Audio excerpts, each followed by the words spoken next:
Yang saya hormati Ibu Kepala SDN Susukan 07 Pagi, yang saya hormati Ibu Waka SDN Susukan 07 Pagi, dan yang saya hormati dan yang saya sayangi Bapak Ibu Guru serta Teknik SDN Susukan 07 Pagi. Assalamualaikum warahmatullahi wabarakatuh. Kali ini tema yang saya bawakan adalah tentang jujur. Kejujuran adalah orang mukmin pasti jujur. Jika tidak jujur, berarti keimanannya sedang diserang penyakit munafikin. Sebagaimana kita ketahui, munafikin itu orang yang bermuka dua. Di luar berkata iya, di dalam berkata iya. Suatu hari salah satu sahabat Nabi bertanya padanya, apakah mungkin orang itu pelit? Dan Rasul menjawab, mungkin saja. Sahabat Nabi bertanya lagi, apakah mungkin orang mukmin pengecut? Nabi menjawab, mungkin saja. Tapi ketika sahabat bertanya, apakah mungkin seorang mukmin berbohong? Nabi menjawab, tidak. Hadis riwayat Imam Malik dalam kitab Al-Muwatta. Apa yang bisa kita pelajari dari hadis tersebut? Hadis tersebut mengajarkan kita untuk berkata jujur, karena orang mukmin tidak mungkin berbohong. Karena kejujuran adalah semua pangkal perbuatan baik manusia. Tidak ada perbuatan manusia dan ucapan manusia kecuali kejujuran. Oleh sebab itu Allah menyuruh orang mukmin untuk selalu berkata benar dan berlaku jujur.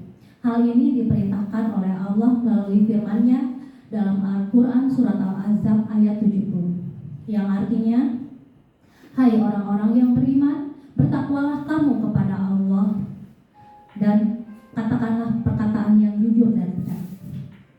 Kejujuran merupakan tiang agama, sendi akhlak dan manusia. Tanpa kejujuran agama kita tanpa lengkap. Akhlak tidak sempurna dan seorang manusia tidak akan sempurna menjadi manusia. Puasa selama bulan Ramadan melatih kita untuk jujur dan amanah. Ujian orang berpuasa bukan hanya sekedar menahan lapar dan haus. Berani bersikap jujur juga mengalami orang puasa yang sedang dialami orang puasa. Puasa selama 30 hari mestinya meninggalkan sikap yang positif. Sikap jujur mesti dijunjung dalam 11 bulan kemudian. Sebab hal itu menjadi indikator keberhasilan puasa seseorang. Pada 11 bulan pasca Ramadan, godaan sudah mulai bereaksi lagi. Setan tidak lagi dibelenggu, sementara godaan berlipat ganda. Kita seharusnya merenungi kebiasaan baik selama bulan Ramadan. Hal ini agar nilai-nilai selama bulan puasa bisa dipertahankan usai Ramadan berlalu. Kebiasaan tarawih, sholat berjamaah, kegemaran bersedekah, dan kepedulian terhadap sesama. Tak terkecuali juga dalam konteks kejujuran. Ada dua aspek penting yang perlu diperhatikan untuk menumbuhkan kejujuran. Aspek yang pertama berasal dari dalam diri, yaitu kesadaran beragama, kepribadian, dan pembinaan. Aspek yang kedua berasal dari luar diri. Dalam konteks ini, hukum harus bersifat tegas, harus menegakkan hukumannya apabila orang yang tidak bersikap jujur.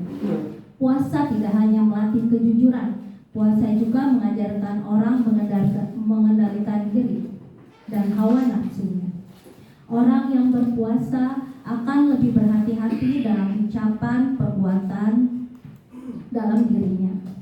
Contohnya, seorang pejabat, dia tidak akan lagi mengkorupsi atau berbuat jahat, atau dia tidak akan menipu lagi.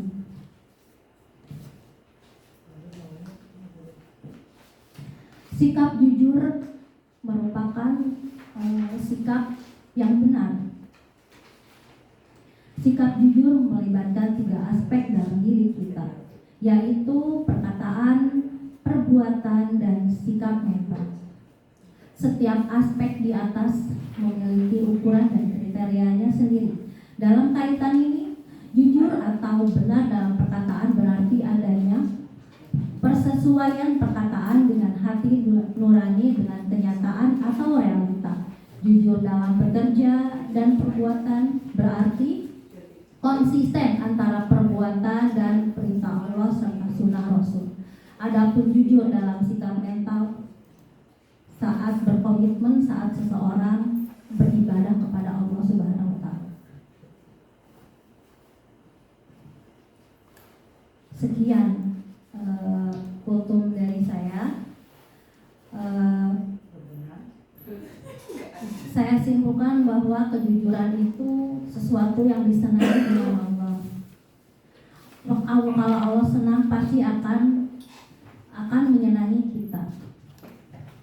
Apabila kita jujur, kita akan mendapatkan tempat yang paling indah di sana, yaitu surga. Jiwa yang merdeka, bebas tanpa ikatan, sebab orang yang selalu jujur maka ia tidak akan merasa cemas dan takut kepada siapapun. Apa yang dilihatnya akan dikatakan apa adanya, tidak tersembunyi, tidak terselip kebohongan sedikit pun. Ya, demikian sedikit pidato dari saya. Sedikit banyaknya saya mohon dibukakan pintu maaf yang sebenar-benarnya.